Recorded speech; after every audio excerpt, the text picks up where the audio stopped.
శ్రీ మహావిష్ణువుని దర్శించుకోవడానికి వైకుంఠానికి వెళ్లిన సనకాది మునులు భూలోకంలో పాపం, అన్యాయం, అధర్మం పెరిగిపోతుంది కాబట్టి మనుషుల్ని సన్మార్గంలో నడిపించమని శ్రీ మహావిష్ణువుని వేడుకున్నారు.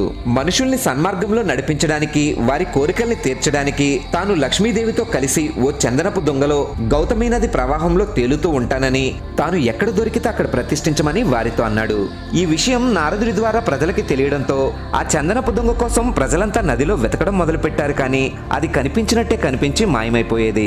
వెతికి వెతికి అలసిపోయిన ప్రజలంతా నది ఒడ్డున నిద్రపోతూ ఉండగా శ్రీ మహావిష్ణువు ఓ వృద్ధుడి కలలో కనిపించి, కృష్ణ గరుడు పక్షి ఎక్కడైతే కనిపిస్తుందో అక్కడ నదీ గర్భంలో తాను ఉన్నానన్నాడు. శ్రీ మహావిష్ణువు చెప్పినట్టే అక్కడ వారికి చందనపు దొంగ దొరికింది. అలా శ్రీ మహావిష్ణువు శంఖచక్ర గదాహస్తాలతో స్వయంభూ వెంకటేశ్వరుడిగా వాడపల్లి చేరుకున్నాడు.